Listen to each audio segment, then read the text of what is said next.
castelo forte é o nosso Deus. Bom dia, meus irmãos. Graça e paz. Cumprimentamos a todos aqui presentes, nossos visitantes também, aqueles que nos assistem pelo canal do YouTube. Que o Senhor os abençoe também em seus lares e onde vocês estiverem nos acompanhando. Nós vamos, meus irmãos, dar sequência às exposições que propusemos fazer nas chamadas bem-aventuranças. Então, eu quero convidar os irmãos para abrirmos a palavra do Senhor no Evangelho, conforme nos escreveu Mateus.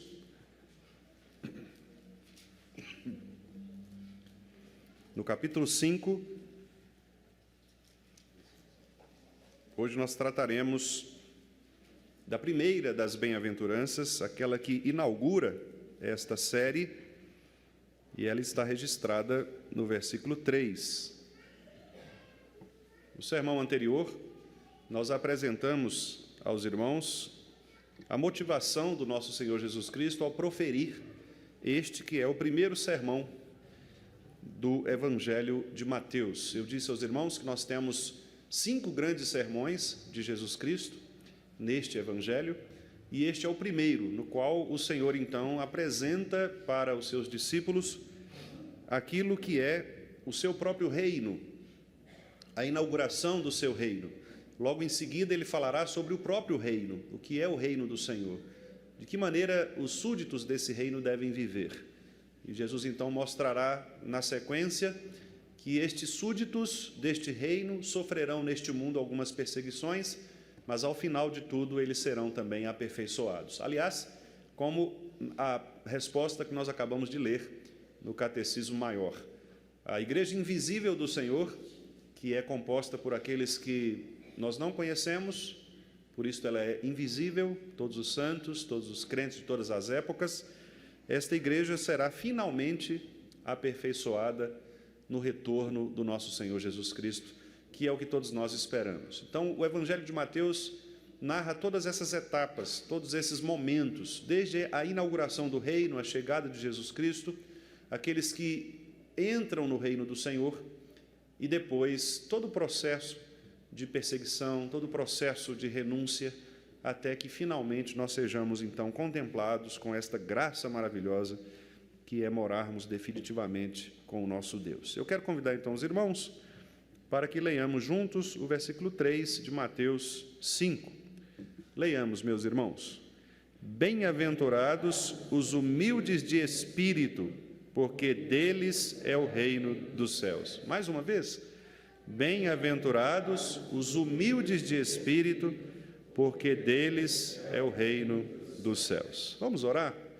Querido Deus, nós te agradecemos, ó Pai, porque o Senhor nos deu a Tua palavra, uma palavra inspirada pelo Senhor, soprada, ó Deus, pelo Teu próprio Espírito, aos ouvidos, às mentes e aos corações daqueles nossos irmãos do passado, para que eles pudessem registrar de maneira fiel a Tua vontade para todos nós. E agora, Senhor, nós estamos diante deste texto que revela os grandes benefícios que nós, que somos Teus súditos, somos Teus filhos, somos Teus servos, recebem do Senhor por terem sido atraídos a este reino de maneira gloriosa, pela adoção de filhos. O Senhor que nos escolheu antes dos tempos eternos e em amor nos predestinou para a adoção de filhos.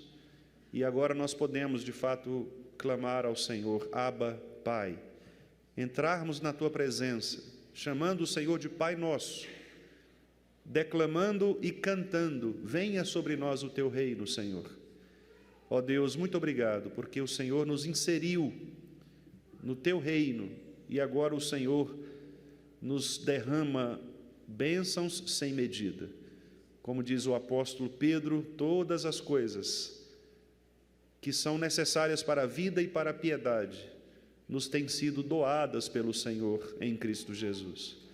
E de fato, ó Deus, neste texto agora que vamos analisar, nós percebemos que aqui está uma grande doação, um grande benefício, um imenso presente do Senhor para todos nós.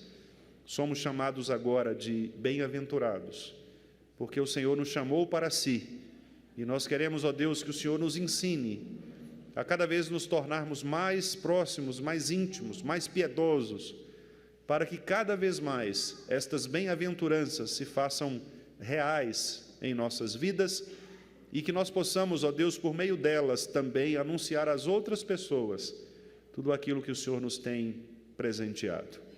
Nós te agradecemos, ó Pai, e te pedimos agora a iluminação do Teu Espírito Santo, para que as minhas palavras, ó Deus, sejam as Tuas palavras nesta manhã, e que todos nós sejamos edificados para a honra e glória do Teu santo e precioso nome. É em Jesus Cristo que nós oramos agradecidos. Amém.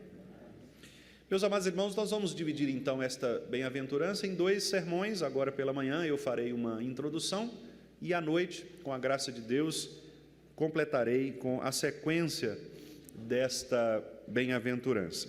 O primeiro destaque que eu gostaria de fazer aqui, meus amados irmãos, é quanto ao sentido da palavra bem-aventurados. Tem sido quase que natural, comum, as pessoas traduzirem a palavra bem-aventurança ou bem-aventurados como felizes. Aliás, algumas das nossas traduções, elas de fato trazem esta tradução como felizes, felizes aqueles. Contudo, na nossa língua portuguesa, nós somos um pouco que traídos por causa desta palavra, deste adjetivo. Quase sempre nós atribuímos felicidade a um estado de alegria, a um estado de euforia, em razão de algum evento que, porventura, nos traga esse tipo de sentimento. Então, por exemplo, nós ficamos alegres, ficamos felizes com os nossos aniversários. Ou nós ficamos felizes, ficamos alegres com uma data comemorativa, como, por exemplo, o dia de hoje, o Dia dos Pais. Ficamos alegres, ficamos felizes porque o nosso time ganhou.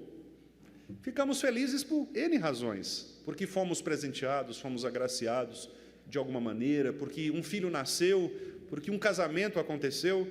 A alegria é própria de nós, porque o Senhor nos fez assim, pessoas alegres, pessoas que devem ter sorriso nos rostos.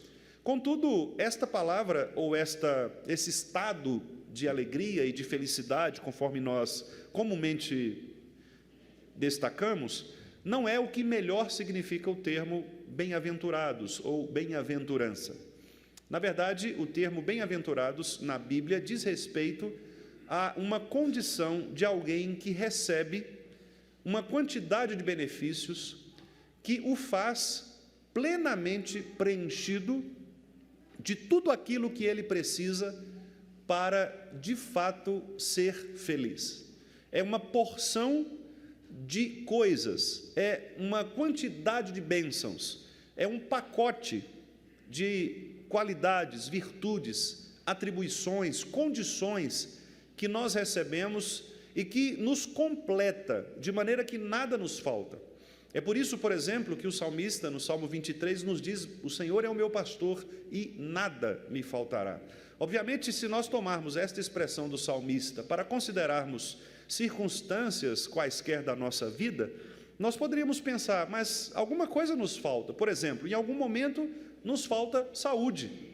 Você estava bem, estava saudável, mas você adoece, talvez com uma doença progressiva, degenerativa, uma doença que vai causar a você a perda de faculdades, sejam elas mentais, sejam elas motoras. Alguma coisa vai faltar a você.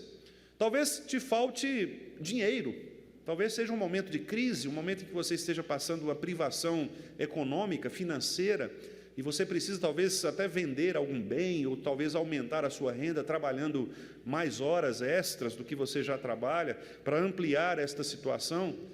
Talvez falte a você paz, porque em algum momento, quem sabe na sua família, você esteja vivendo um momento de conflito, talvez com um filho que se desviou do Evangelho, talvez com o cônjuge, talvez com uma situação que envolva algum parente próximo, talvez até mesmo com algum vizinho, e você perde a paz, você não consegue dormir bem, talvez até mesmo pelas questões psíquicas, quem sabe uma ansiedade, uma depressão, pela qual você esteja passando, e de repente você perde a paz para repousar a sua cabeça sobre o travesseiro.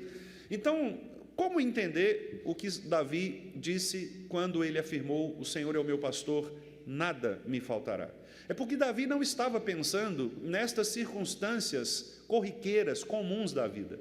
Davi estava pensando exatamente nestes benefícios que compõem o que nós chamamos bem-aventurança. Tudo aquilo que Deus nos dá, tudo aquilo que Deus faz por nós, de maneira que nós não necessariamente sintamos falta de qualquer outra coisa, porque Ele é a nossa suficiência. Um outro texto que nós poderíamos também mencionar é o texto de Jeremias em suas Lamentações. Quando Jeremias olhava para a situação da sua nação, ele clamava como nós clamamos aqui agora nesta manhã: sara, Senhor, a nossa terra. Jeremias olhava e via uma podridão, uma corrupção generalizada, um estado de perversão, de pecado, de idolatria, de afastamento de Deus. E as Lamentações mostram exatamente isso. É aquele profeta que chora. Daí, inclusive, aquele apelido carinhoso que muitos dão a Jeremias, o profeta chorão, porque é aquele que chora, aquele que se queixa, aquele que se lamenta. Mas mesmo neste lamento, Jeremias foi capaz de dizer: Senhor, nós não somos consumidos, porque as tuas misericórdias, elas se renovam a cada manhã. E logo na sequência ele diz: o Senhor é a minha porção, o Senhor é a porção da minha herança. A mesma coisa, aliás, que o salmista também expressou: que mais tenho eu no céu, Senhor? Que mais tenho eu na terra? Não há nada que eu tenha a não ser o Senhor. Portanto, meus irmãos, a compreensão dos servos de Deus, aqueles que são fiéis ao Senhor e que compreendem a sua servidão a este rei, sabem que, muito embora as circunstâncias deste mundo possam causar em nós algum tipo de aparência de benefícios, ou nos levar a um estado, quem sabe, de perceber que falta isto ou falte aquilo, a palavra do Senhor nos diz que, de fato, o bem-aventurado é aquele que recebe de Deus tudo o que é necessário para que ele viva uma vida suficientemente alegre, feliz, dependente do Senhor. E, curiosamente, então, o nosso Senhor Jesus Cristo inaugura estas bem-aventuranças com esta necessidade que nós temos de compreender o que significa a pobreza diante dele. A palavra humildes, que aparece aqui nesta primeira bem-aventurança, é a palavra que significa pobre. Geralmente, quando algumas pessoas querem criar um eufemismo, que é uma linguagem mais suavizada, talvez para não causar alguma ofensa na outra pessoa, ao invés de dizer que aquela pessoa é uma pessoa pobre, ela costuma dizer assim: esta pessoa ela é mais humilde. Mesmo que este humilde a quem a pessoa esteja se referindo seja um arrogante, porque há pobres arrogantes, nós sabemos disso. Mas é comum, inclusive na nossa própria linguagem, associar humildade à pobreza. Ah, fulano ele é mais humilde, pastor. Mas não humilde no sentido de ser uma pessoa com um caráter manso, mas humilde de ser pobre, ou seja, de faltar a ele recursos financeiros. A palavra que Jesus utiliza aqui é exatamente esta palavra pobre, é a palavra de pobreza. Mas observem que Jesus, ele qualifica esta pobreza. Ele diz que esta pobreza não é uma pobreza qualquer, não é uma pobreza de bens materiais, não é uma pobreza de recursos, de talentos, não é uma pobreza que nós poderíamos pensar até mesmo religiosa, no sentido, quem sabe, de falta de conhecimento teológico. Ah, aquela pessoa, ela é pobre teologicamente, ela não conhece a doutrina, ela não conhece muito bem a Bíblia, ela é pobre teologicamente. Ah, essa pessoa ela é pobre no sentido de ideias, é uma pessoa que talvez tenha uma pouca cultura no sentido da erudição, como nós falamos, e é uma pessoa então pobre no seu conhecimento, na sua cultura. É uma pessoa que não lê, não sabe ler, quem sabe, ou mesmo sabendo ler, não pretende ler, não deseja estudar mais, além daquilo que ela já estudou, além daquilo que ela já faz. Então nós temos vários tipos de pobrezas que nós poderíamos mencionar. O pobre material, o pobre religioso, o pobre, quem sabe, de recursos, de talentos, né? Mas Jesus aqui, ele qualifica que tipo de pobreza ele está mencionando, a que tipo de pobreza ele se refere. Observe que o texto diz: bem-aventurados aqueles que são humildes, aqueles que são pobres de espírito. E esta partícula, meus irmãos, que nós temos aí, esta pequena partícula, a partícula de espírito, partícula de, ela faz exatamente este papel de qualificar ou de restringir. Jesus, portanto, não está falando de qualquer tipo de pobreza, de qualquer tipo de humildade. Ele está falando de uma pobreza de espírito, uma pobreza espiritual, uma humildade espiritual. Há um autor puritano chamado Thomas Watson, que ele faz uma observação muito interessante. Ele diz o seguinte: qual é a diferença entre pobreza em espírito e humildade?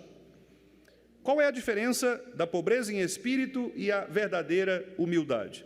E ele escreveu assim no seu comentário destas bem-aventuranças. Ele disse dessa maneira: elas são tão parecidas que já foram consideradas como sinônimos. Crisóstomo foi um antigo chamado pai da igreja, né, daquela época, logo após da era cristã, da morte de Jesus e da era apostólica.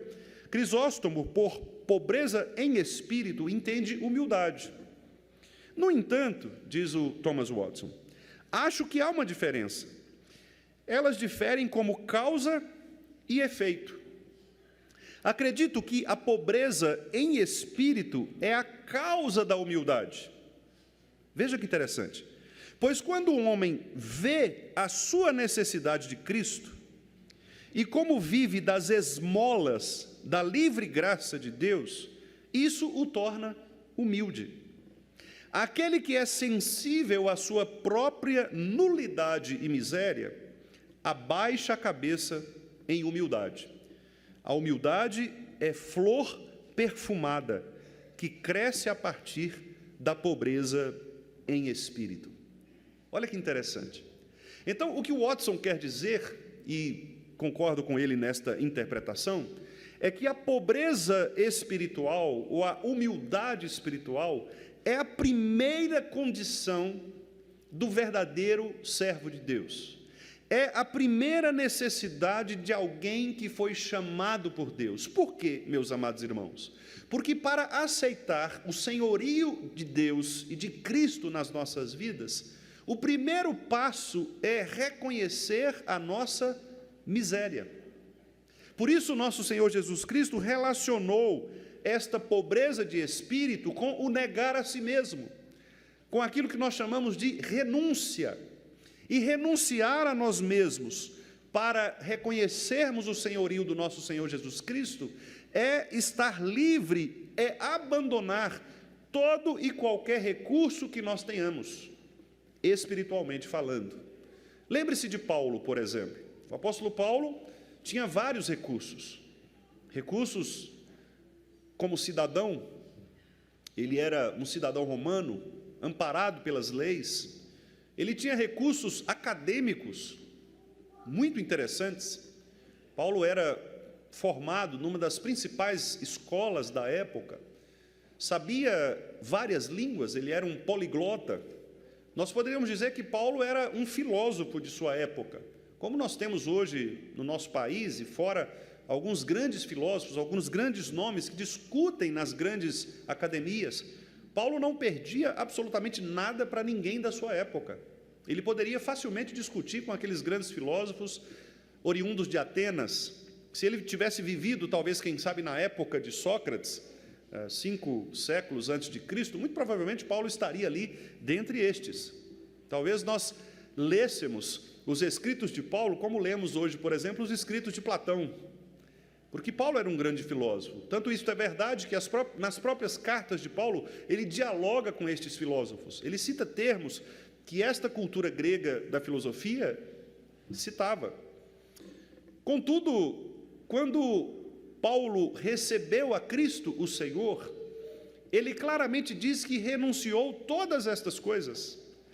Diz ele, defendendo o seu apostolado na carta aos Coríntios, que mesmo ele tendo todos estes benefícios humanos, que ele considerava importantes, tudo isso, ou todo este currículo, não era absolutamente nada, ou não representava nada em relação ao conhecimento que ele recebeu de Cristo Jesus, o Senhor. Portanto, é nesse sentido que Jesus diz que nós devemos negar a nós mesmos. Negar a nós mesmos significa, então, reconhecermos toda boa opinião que nós temos sobre nós. E, meus irmãos, como isso é difícil? Porque nós somos exatamente prontos para responder a todo aquele que nos ofende, ou que ofende aquilo que nós consideramos como nosso nome, nossa honra. Nós não gostamos de que falem mal de nós, por menor que seja a ofensa. Nós não gostamos que outras pessoas falem mal dos nossos amigos, dos nossos parentes, daqueles a quem nós amamos, porque é natural do ser humano se autoproteger. É natural da nossa composição espiritual nós querermos reagir a todo tipo de negação que fazem de nós. Por isso, enterrar-se ou colocar a boca no pó, porque este é o significado da palavra humilde, né? Que vem de humus, que é o pó, que é o lugar onde tem a lama, e por isso o profeta Jeremias disse: ponha a boca no pó, talvez haja esperança. Ou seja, nós sermos enterrados, sermos lançados ao chão, sermos massacrados em nosso ego, pisoteados em nosso orgulho, isso é absolutamente antinatural. Nós gostamos, na verdade, de elogios, nós gostamos, na verdade, de ocupar as primeiras posições. Aliás, quando Jesus critica fortemente aos fariseus, ele dizia: olha, vocês, não, ele ensinando aos seus discípulos, ele disse: olha, não queiram aparecer. Quando você for dar uma esmola, por exemplo, a mão que entrega o recurso não precisa contar para a outra mão que ela deu o recurso. Não saiba a sua mão esquerda que a mão direita estendeu o recurso. Jesus estava ali ilustrando que nós devemos ser o mais discretos possíveis, porque não é da nossa natureza ser discreto, é da nossa natureza aparecer. Eu quero que o meu nome esteja colocado nos primeiros lugares, eu quero que o meu nome seja mencionado, eu quero que as minhas atividades, que as minhas ideias sejam colocadas em primeiro lugar, publicizadas, publicadas. E isso é tão verdade que algumas repartições, algumas empresas, algumas organizações, elas se aproveitam inclusive disso. Por exemplo, há casos de igrejas em que, ao passar por reformas, elas colocam ou vendem aquela porção da reforma. Por exemplo, nós estamos vendendo aqui o carnezinho de R$200, e se você comprar o seu carnezinho de R$200, nós vamos fazer uma plaquinha e o seu nome vai constar ali na janela, que foi reformada. Por quê? Para ser visto, não é? Há casos em que as pessoas exploram isso. Na arena mais bonita do Brasil, a MRV, por exemplo, eles estão fazendo um painel com azulejos personalizados. Então, você entra lá no site da arena, você paga um valor, uma mixaria, acho que é quase R$500 por aí, para você colocar o seu nome. E aí tem um azulejo lá colocado com o seu nome. Por que eles fazem isso? Exatamente porque eles sabem que é natural do ser humano a exposição do seu nome. Nós gostamos disso. Nós gostamos de passar, nesta semana teológica que nós tivemos, alguns irmãos que nos visitaram, né? Alguns deles, eu reparei isso, eles passavam ali pelo corredor e paravam em frente às placas. E aí eles olhavam, um deles até me perguntou: o fulano ainda está vivo, Beltrano. Quer dizer, os nomes, a publicização das nossas atividades, do que nós fazemos, das nossas obras, isso é natural do ser humano. Quando um político inaugura uma obra, o que ele faz? O que é mais importante na obra? A placa. não é? A placa é mais importante. Tem aquele negócio de descerrar a placa, né? Então tem aquele paninho lá todo enfeitado, e aí todo mundo vem, um puxa de um lado, outro puxa do outro, às vezes pega uma tesoura e corta a fita, porque o nome é importante. O que Jesus está dizendo para nós aqui, meus irmãos, bem-aventurados os pobres de espírito, o que Jesus está dizendo é o seguinte: o seu nome não é importante. O seu nome não é importante. Agora você vai carregar um outro nome, que é muito mais importante do que o seu. Você vai carregar o nome de Jesus.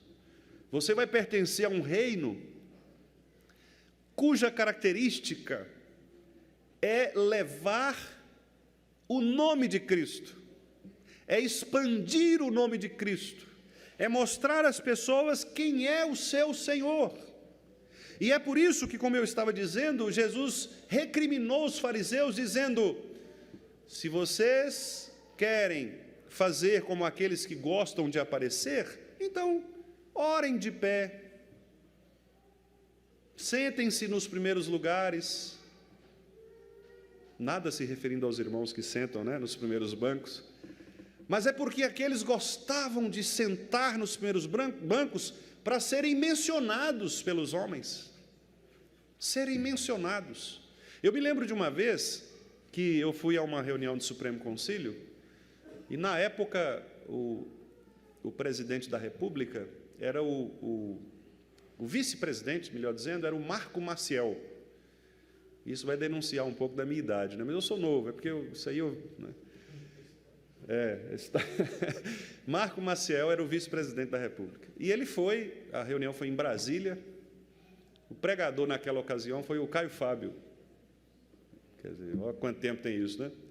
Caio Fábio foi o pregador e o Marco Maciel era o vice-presidente da República. E ao ser chamado ao púlpito para saudar a Igreja Presbiteriana do Brasil, representando o presidente, o Marco Maciel foi extremamente discreto, e ele falou uma das coisas que talvez todos os pastores deveriam levar em consideração.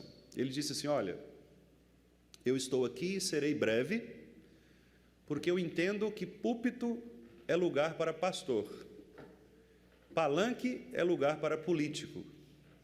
Então eu não quero fazer discurso porque eu estou no púlpito. Quero apenas saudar a Igreja Presbiteriana do Brasil pela sua reunião.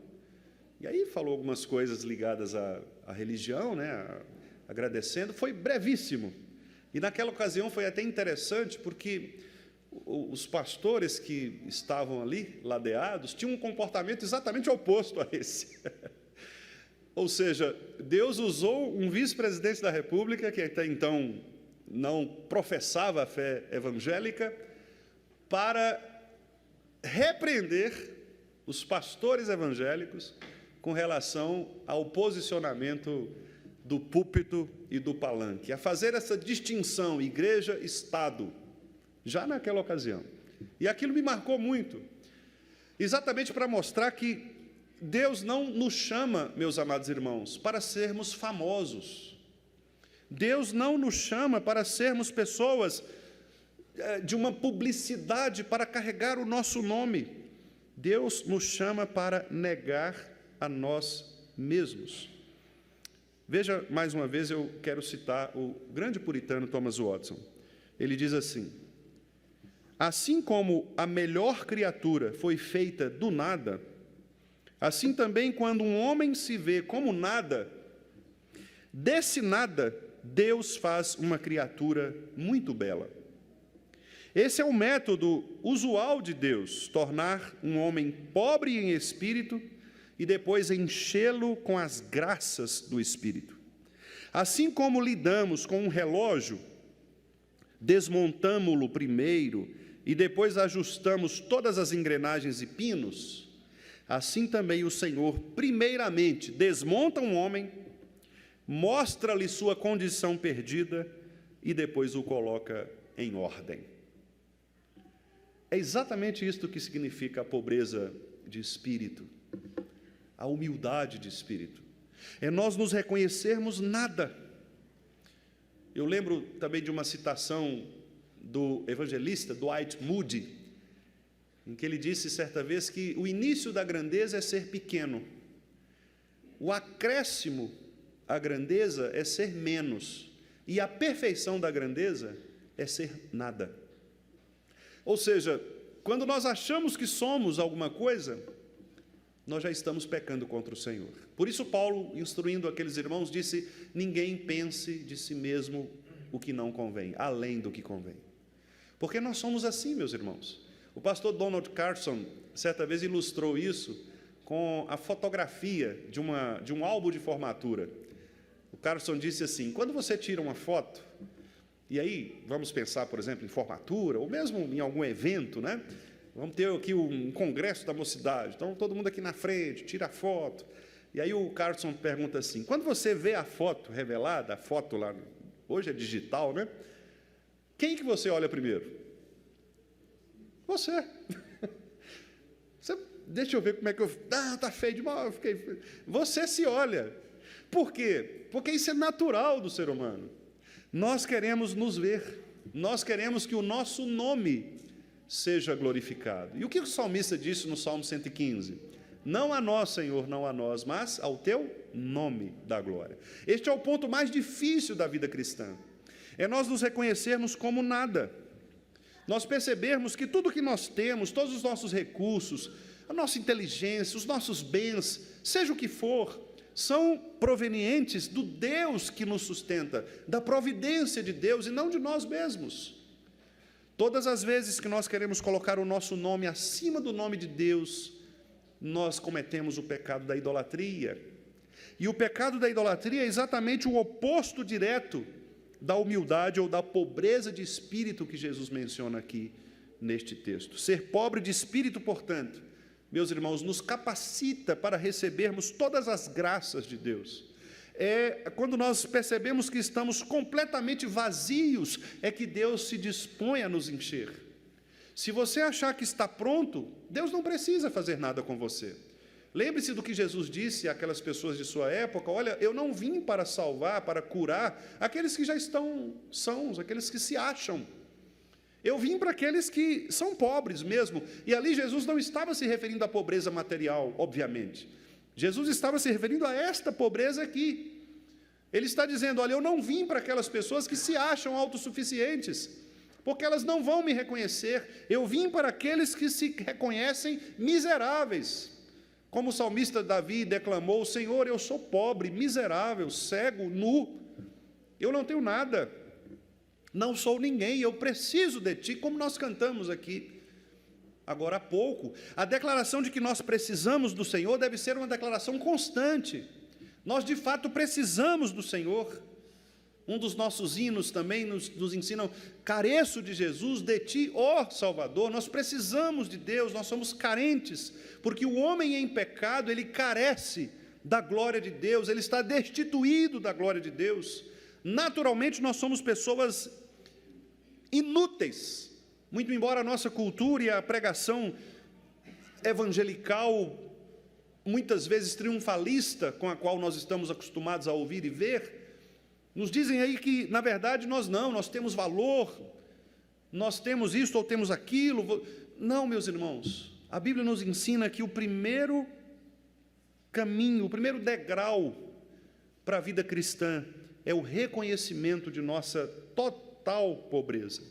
Sem este reconhecimento, nós não receberemos graça do Senhor. Sem este reconhecimento, Cristo não será precioso para nós, o quanto Ele precisa ser, porque você só vai considerar Cristo precioso para você no momento em que você se olhar como nada, como alguém que precisa ser preenchido. Por isso, quando nós cantamos, venha sobre nós o Teu reino, quando nós oramos, venha, Senhor, o Teu reino sobre nós, quando nós pedimos, Senhor, aumenta-nos a fé, quando nós declaramos, preciso de Ti, careço de Jesus, nós deveríamos, de fato, fazer isto com toda a sinceridade do nosso coração, e queira Deus que nós o tenhamos feito, porque é exatamente reconhecendo esta pobreza espiritual, é que nós somos habilitados a sermos agora preenchidos por esta quantidade de graça que o Senhor tem reservado para nós. Isto significa ser um bem-aventurado. O bem-aventurado é aquele, portanto, que recebe um pacote de benefícios dados por Deus para aqueles que reconhecem sua pobreza, sua podridão, sua miséria, para aqueles que reconhecem que nada têm a não ser o Senhor. E quero encerrar citando mais uma vez o pastor Thomas Watson, quando ele diz assim: se bem-aventurados são os pobres em espírito, então, pela regra dos contrários, amaldiçoados são os orgulhosos de espírito. E aqui ele cita, inclusive, o texto de Provérbios 16, 5. Olha o que nos diz o texto de Provérbios 16, 5. Provérbios 16, 5.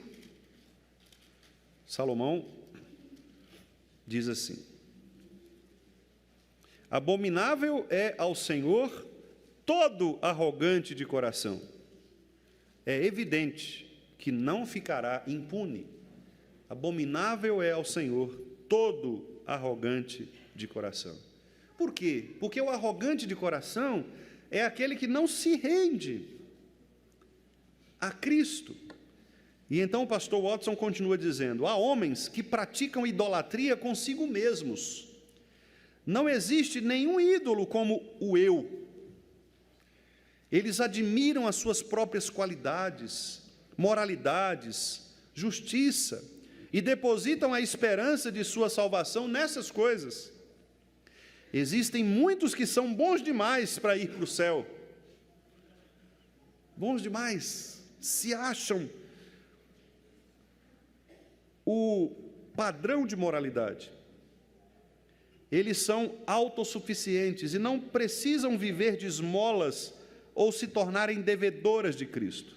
O diabo soprou e encheu essas bexigas de orgulho, e elas estão infladas em sua própria presunção. Mas isso, diz Watson, é como o inchaço de um homem enfermo. Quando está grande, significa apenas estar doente. Meus queridos irmãos, que Deus nos dê graça para que possamos nos esvaziar cada vez mais de nós mesmos.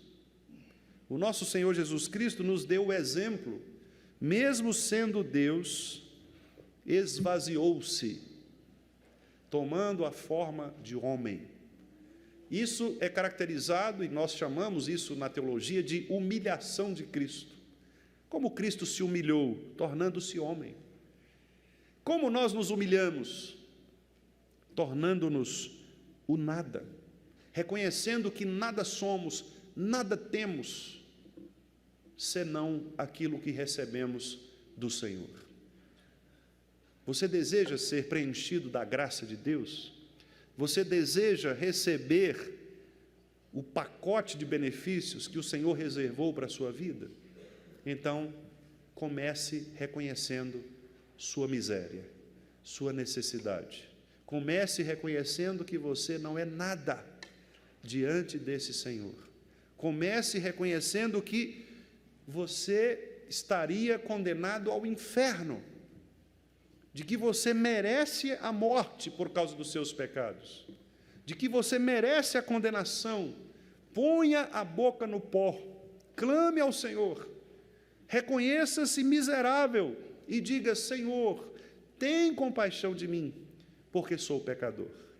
Quando nós fazemos esta oração com sinceridade, nós estamos iniciando o processo de sermos agora preenchidos pela graça de Deus, tendo as lacunas da nossa alma recheadas dos benefícios que o Senhor tem reservado para nós. Bem-aventurados os pobres de espírito.